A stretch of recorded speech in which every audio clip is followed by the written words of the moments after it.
shall come upon thee. Meaning they will come on us as a people, every single one. Every single one. Your son will be sold. Your land will be cursed. Your wife will be given to another people. You will be crushed and oppressed. Everything we set our mind and our heart to do, we will fail. Every movement that's come along outside of God's laws, it's failed us as a people. Whether it was revolting during the time of slavery, with your Nat Turners, that failed us as a people. Whether it was Martin Luther King trying to join hands with the so-called oppressor, that failed us as a people. Islam with Malcolm X, guess what? That failed us as a people. The only thing that's going to save us is keeping the laws. You are now flying. Southwest. Seasons changing, we go harder. Barely get sleep, I hit the streets, I got my guard up. I know we probably did some things that we not proud of. That's why the Father had to leave us at the bottom. But I ain't tripping cause he got us. We on a mission time, ticking on that timer. Taking the kingdom, ain't no secret, bro, we got it. Cause ain't no respect without power. Rise and shine, early grind, recognize I'm certified. 12 tribes worldwide, don't act like you ain't heard about it. I'm a young kind of fly, Babylon traumatized. Hit the block, prophesy, hit me when you down the ride, nigga. Tell me now how you figure. You rob me for everything and then break me down to a nickel. Red clay be the dirt in them shackles of iron bigger. System made to enslave an intelligent mind, nigga. Listen, I got crumbs I barely eat. I got bed I never sleep. I got a son I never see. So if I'm playing this for keeps, then he can play me for weak. And I ain't playing what I speak. They call it hatred. Why is it important to know that you are Israelite? Does it matter? Yeah, man. God chose the people. Okay, so why does that matter? God chose the people. So what does it mean? Why is there an advantage to being chosen? Like, okay, you chose that shirt today, but is there advantage in that? Why does it matter? So you don't think it matters to be an Israelite? That's what I want to understand. I mean, we was here on this planet for anybody. Okay. And shit, Adam was God's chosen man. Okay. I mean, to come down here and rule everything. You said what? Come down here and rule everything. So does it matter in being Israel? You said we were supposed to come down and do what? Rule everything. We were supposed to come down and rule the nations. Right. But what happened to us as a people? Deuteronomy 28. Bring it up. Deuteronomy chapter 28, verse 15. Joe, right? Yeah. Joe, watch this, because we're going to feed you with some spiritual food. That food going to be there. Listen to this, though. Read. Deuteronomy chapter 28 and verse 15. But it shall come to pass. So who is Moses speaking to in the book of Deuteronomy? He's talking about the Israelites. He's speaking to Israel, right? Read. Verse 15. But it shall come to pass, if thou wilt not hearken unto the voice of the Lord thy God. So Moses is putting a stipulation before the children of Israel. From verse 1 to verse 14, he gave blessings. If you listen, you're going to flourish. You're going to be on top of the nations. You're going to do exactly what you stated. We're going to rule the nations. But from 15 to verse 68, which I think is like 33 or 38 curses or something like that, right? There's more curses than there was blessings. I want you to understand that. So he said, if you don't hearken, if you don't listen, read. To observe, to do all his commandments. So when you're observing something, you're watching it, right? Meaning you're being vigilant or diligent about it. You're watching, you're observing the commandments, read. And his statutes. And his statutes, so that's the commandments, the 10, and everything that falls underneath. Understood, right? Read. Which I command thee this day, that all these curses shall come upon thee and overtake thee. So who was he speaking to here again, Joe? He's speaking to the Israelites. Yes. So now let's get the next verse. Because we were supposed to rule the nations, correct? Right. But what happened? Why are we standing on 55th and Prospect? We turned against God. We did what? We turned our backs against God. We didn't hearken, so thus the curses were poured upon us. Right? Listen to the next verse. Read. Cursed shall I be in the city. When we look around the inner city, whether it be Kansas City or Chicago or Los Angeles or New York, who do we see? Israelites. We see the Israelites everywhere we go. Why is that? I'm going to ask you again, Joe. Why is that? Verse 15, because we didn't hearken. Yeah, we did. Cursed shall we be in the city. Who owns this, what is it, a fish chicken spot right here? That's where your food is. Who owns that spot? I think them Iranians. You said who? Them Iranians. Now the blessings were we were supposed to rule over the Iranians. We were supposed to rule over the Arabs. We were supposed to rule over the so-called white man. Now guess what? We served them. You have to go to them and want for everything because we didn't want to serve God.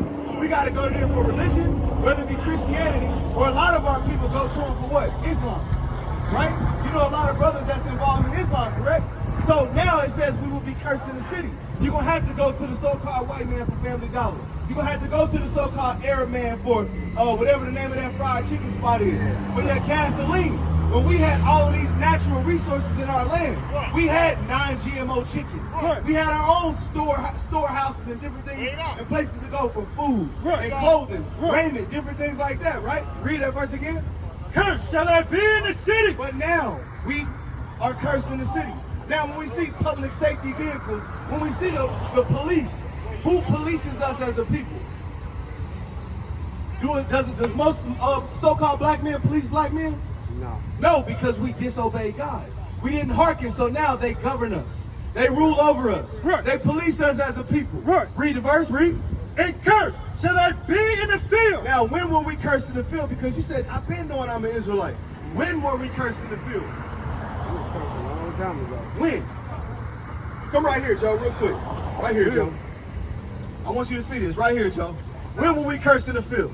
A long time ago. 1419 for the Northern Kingdom, the so-called Mexicans, the so-called Hispanics. 1492. My years might be a little off, forgive me. But for the so-called black man, we was taken from the west coast of Africa. We were sent into Europe. We were sent into Madagascar, into Australia. A lot of us was brought over here to the north coast of America, Central America, South America. And there we was what? Cursed where? Cursed shall I be in the field. There we were cursed in the field. What were we doing? What were we doing right here? What was the stipulation for you picking cotton, Joe? What did you have to do? A lot of people don't understand this. You had to pick your own weight in cotton, which may seem like a simple task, but how much does cotton weigh? Cotton don't weigh nothing. And if you didn't produce that amount in cotton, guess what happened to you?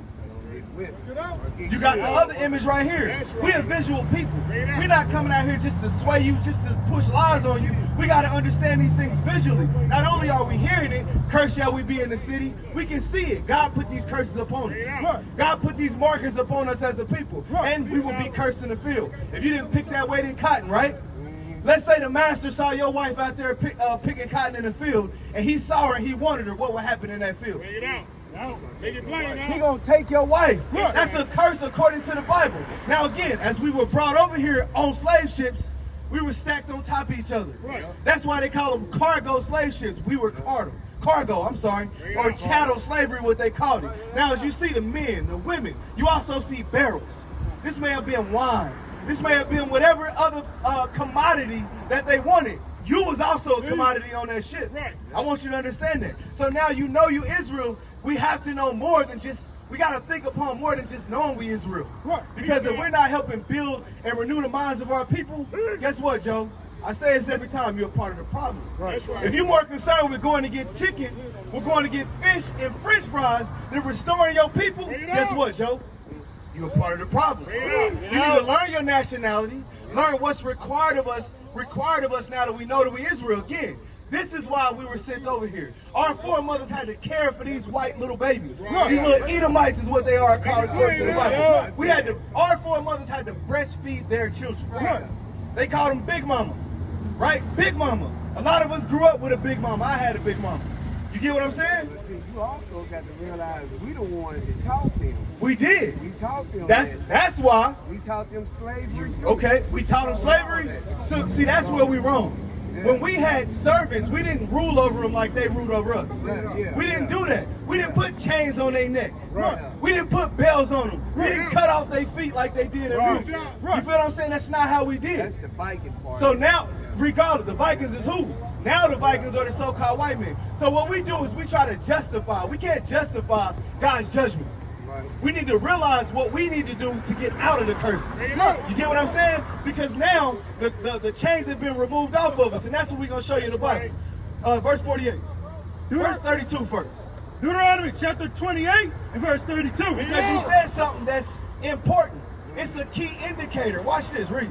Thy sons and thy daughters. Thy sons and thy daughters. Well, now you said that if your wife was picking cotton in the field and the so-called master saw her, what would happen? He would take her and do what? He might sell her. Listen to all the options that he had. Whatever he want to do. List them off. He said what?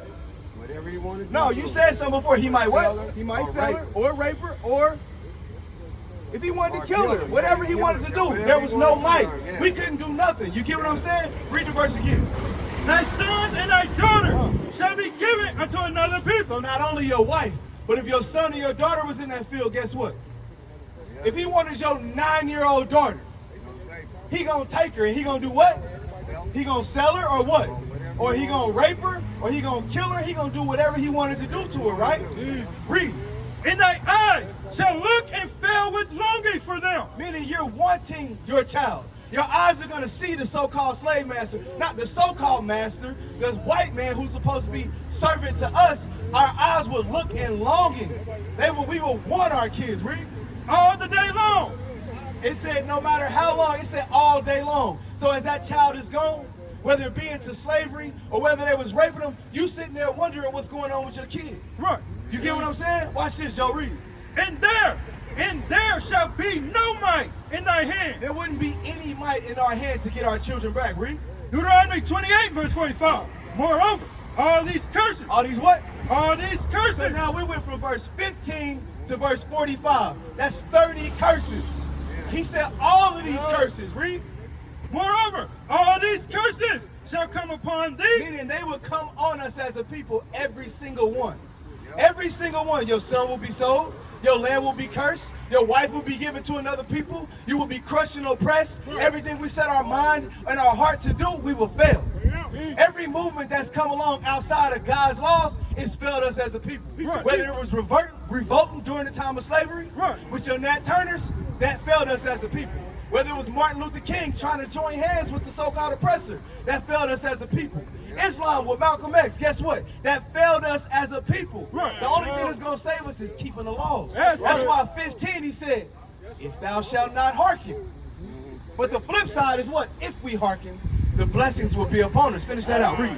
It shall pursue thee. So meaning they would chase you like a high-speed chase. You know, like when the police got the sirens going, right? They pursue you until what? Until they take hold on you. Until they catch you and they take you captive. That's what happened to us as a people. What is a nation?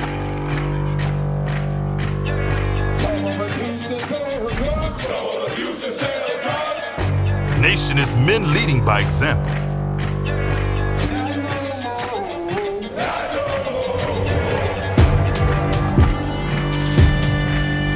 Nation is family.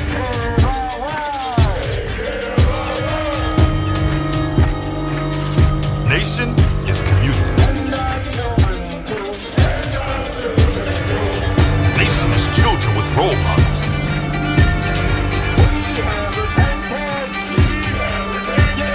Nation is unity.